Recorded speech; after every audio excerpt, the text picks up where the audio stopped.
UP से BSP से जुड़ी बड़ी खबर सामने आ रही है। बात करते हैं लोकसभा चुनाव से पहले बसपा सुप्रीमो मायावती की शक्ति उनकी पार्टी के लिए कितना फायदेमंद साबित होगी या उनके नेताओं के बाहर जाने से उनके कैडर वोट पर कितना असर पड़ेगा। इस तरह के सारे सवाल आपको मिलेंगे इस पूरी वीडियो में। यह अपने आप में बड़ा गंभीर सवाल है कि राजनीतिक वैज्ञानिक कहते हैं कि मायावती ने इससे पहले भी अपने कई फैसलों से राजनीतिक गलियारों में सबको चौंकाया है। मायावती के फैसले कितने हितकारी और कितने नुकसानदेह साबित होंगे, यह आने वाला वक्त ही बताएगा।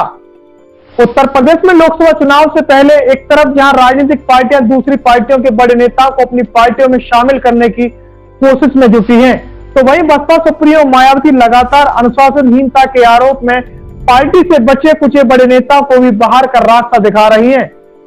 पिछले विधानसभा चुनाव में लगभग 1 दर्जन नेताओं ने पार्टी की दौड़ को छोड़ दिया है और समाजवादी पार्टी बीजेपी समेत दूसरी राजनीतिक पार्टियों में अपनी जगह बनाई। एक बार फिर लोकसभा चुनाव से पहले बहुजन समाज पार्टी में पश्चिमी यूपी के इमरान मसूद, धर्मवीर चौधरी और प्रशांत गौतम जैसे नेताओं को भी अनुशासनहीनता और पार्टी विरोधी गतिविधियों में शामिल होने के आरोप में बसपा सुप्रीमो मायावती ने बाहर का रास्ता दिखा दिया है। हालांकि लोकसभा चुनाव से पहले बसपा सुप्रीमो मायावती की शक्ति उनकी पार्टी के लिए कितनी फायदेमंद साबित होगी या उनके नेताओं के बाहर जाने से उनके कैडर वोट बैंक पर कितना असर पड़ेगा, यह अपने आप में बड़ा गंभीर सवाल है। दरअसल उत्तर प्रदेश में बहुजन समाज पार्टी ने इस साल एक के बाद एक कई नेताओं को पार्टी से बाहर का रास्ता दिखा दिया है। बसपा प्रमुख मायावती की ओर से लिए गए फैसलों की अब चर्चा होने लगी है।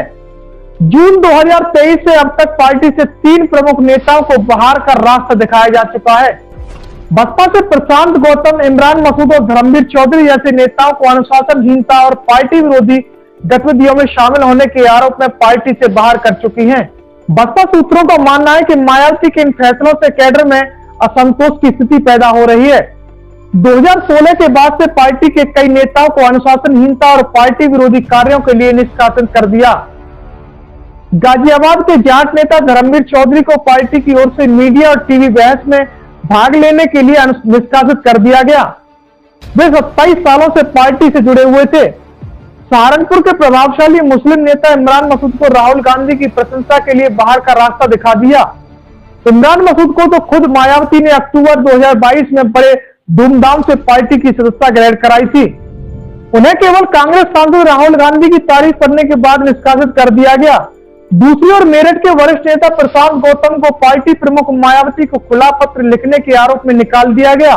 मई में यूपी के नगर निकाय चुनावों में पार्टी की हार के बाद उन्होंने पत्र लिखा था जिसमें कहा था कि मायावती को सीएम योगी आदित्यनाथ और सपा अध्यक्ष अखिलेश यादव की तरह पार्टी नेताओं के लिए प्रचार प्रसार करना चाहिए। बसपा से निकाले गए नेताओं की सूची काफी लंबी है। इसमें स्वामी प्रसाद मौर्य, आर.के. चौधरी, इंद्रजीत सरोज, ब्रजलाल खाबरी, ठाकुर जसवीर सिंह, एसपी सिंह बघेल, ब्रजेश पाठक, धर्मवीर सिंह सैनी, रामचल राजभर, लालजी वर्मा, नसीमुद्दीन सिद्दीकी, रामवीर उपाध्याय और नकुल दुबे शामिल हैं। अंदरूनी सूत्रों का कहना है कि आज पार्टी के पास कई जाति समूहों से कोई भी प्रमुख नेता नहीं बचा है क्योंकि लापरवाही से निष्कासन किया गया है। राजनीतिक विश्लेषकों का मानना है कि बहुजन समाज पार्टी मास लीडरों को बर्दाश्त नहीं करती क्योंकि कहीं न कहीं रिप्लेस होने का भय रहता है।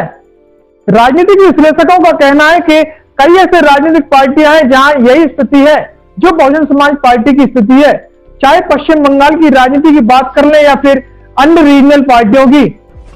ये पार्टियां कहीं ना कहीं सोलो लीडरशिप पर आधारित है और वो अन्य नेताओं को अपने पैरल नहीं खड़े होने देना चाहती। यही कारण है कि इन पार्टियों का पतन हो रहा है। वहीं अन्य राजनीतिक जानकारों का मानना है कि बसपा सुप्रीमो बहन मायावती अपने किले की नींव को मजबूत करने के लिए वह कवायद कर रही हैं। बसपा सुप्रीमो मायावती के लिए गए फैसले से पार्टी में क्या कुछ हितकारी होगा या नुकसानदेह, यह तो आने वाला परिणाम ही बताएगा। इस खबर को देखने के बाद क्या है आपकी राय, नीचे दिए गए कमेंट बॉक्स में दीजिए अपनी राय।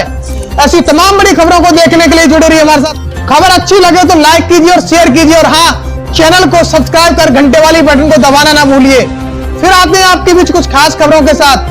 तब तक के लिए नमस्कार, जय भीम।